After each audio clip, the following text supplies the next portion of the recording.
Welcome to the Wonder of WOOO podcast, where we highlight how businesses can scale profitably by serving others well. I'm Darryl Ed. And I'm Ed Howie. And this is the Wonder of WOOO. If you're a business owner investing time, money, and marketing only to be frustrated by losing customers, then this podcast is for you.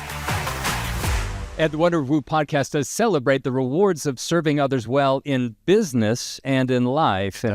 And you know, we say this all the time, that it doesn't just feel good. It's actually really good business. It's very wise for business, and I'm so excited about the topic today because we're forward looking into some pretty big changes in the industry. Yeah. And I believe they're going to validate the Wonder of WOOO for sure. Yeah, I think you're right. As we get started very quickly, let's kind of zoom out, I should say. What is WOOO as we level set before we get started on today's topic? Well, if you're a regular part of our community, you can just say it with me, but WOOO is the 3 O's, not the 2, is winning others over and over.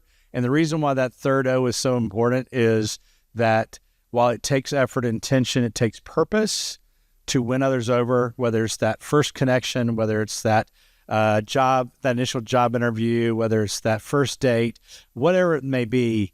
What really takes intention and purpose and empathy and keen understanding and awareness is winning others over and over. And we believe, like in business, that is one of the fastest paths to cash, because it really is what fortifies that trust and that lifelong relationship with your lifelong customers. Right. Absolutely. Well, and Ed, in this segment, what we're doing is kind of looking at today's headlines, sort of with what we're calling WOOO vision, right? So WOOO vision. Yeah. And is that not amazing? Yeah. So, the hope is that what we're able to do by looking with WOOO vision is we can look at things in maybe the marketplace, or even possibly even just kind of the world at large, sports or whatever, and really say, where do we see WOOO done well? Where do we see WOOO done poorly, what we call poo? And where is it maybe even too soon to tell? So the whole intent of this segment is to really dissect, for the benefit of our audience, a current headline and just take a peek at it. So today. And can I just add to that? What I love about this is that when I've had chances to talk on the Wonder of WOOO and winning lifelong customers, is one of the takeaways is WOOO, not poo. And one of the things that our audience members say is that, it's so cool because all of a sudden my team is becoming more and more equipped with this common language of that's WOOO, that's poo, let's do more of that, do less of that. Yeah. So this is a cool way of looking at these situations with truly WOOO vision as a way for us to learn as it's going on and to share those learnings, but for us to learn together. Right. And then ultimately, of course, the benefit is not to just look at the headline and study, but it's to say, all right, for our community, what does that mean for you? How do you apply this instance in the marketplace or in the world at large? How do we take that principle and apply it? So today we're talking about what? We are talking about the new CEO at Starbucks. Okay, Starbucks new CEO. His name is Brian Nichol, right? Nichol. So that's right. We've heard that name before, haven't we? Yeah. So Brian Nichol came to Starbucks from none other than Chipotle. Chipotle. Is that how you say it? Yeah. So that we were talking about Chipotle. Chipotle. But he, in a lot of ways, was kind of the taco whisperer. He came and took a brand that was sort of on the ropes.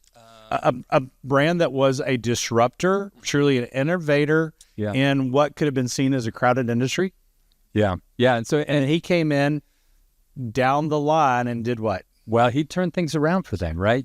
There were some food safety risks. There was some legit concern for folks kind of going like, do I go there? There was kind of eroded trust, right? Right. And ultimately, he's built that brand to it. It's become a juggernaut. It is one of the trusted brands in our domestic economy for, families who are busy and going. And, and what's funny is I knew that. I went to dinner with a friend of mine, younger. He's 26 years old. He really watches what he eats. And he really shared with me that pretty much the only thing he has for lunch during his business week is Chipotle. Oh, interesting. Yeah. Interesting. Yeah. Well, the interesting thing about this move that as we're watching this is that Starbucks, I love coffee. I'll drink coffee all day long. And there's a lot about Starbucks that I love, but they're somewhat beleaguered right now, globally. There's some issues with kind of their stock price. Right. There's some issues with their market share, particularly in markets like China. And there's some guest frustration going on there. For sure. And it's interesting as we, kind of talk about this and look at it, when Schultz started Starbucks, it was kind of based on the European model of, hey, there's home, there's work, and there's this third place. Right. So that third place was, it's the pub or it's the coffee shop in Europe, right? And so, kind of Schultz said, hey, I think there's a model that we, again, back to this disruptor thing. Right.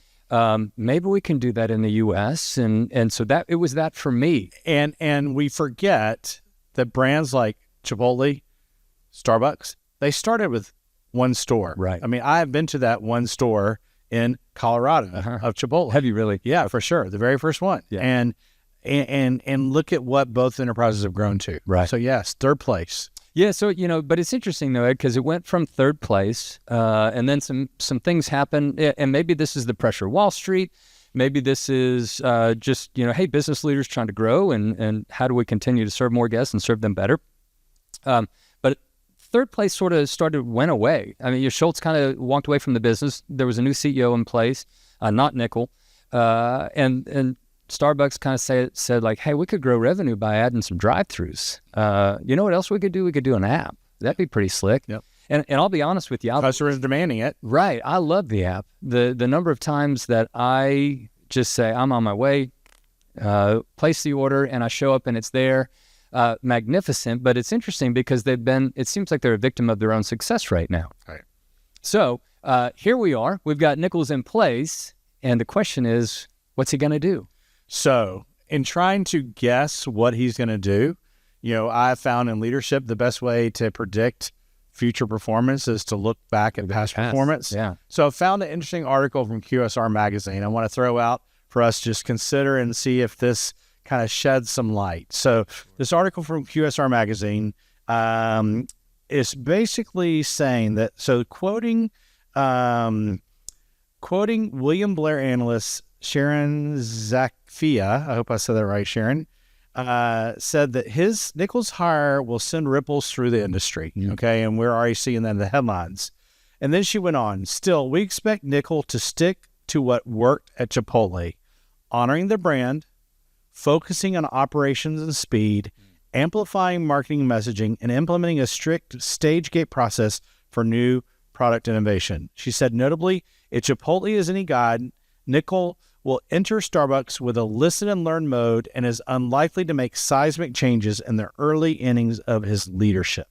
She goes on to say that his time at Chipotle was marked with substantial growth, nearly doubling revenue, and increasing profits sevenfold. Wow.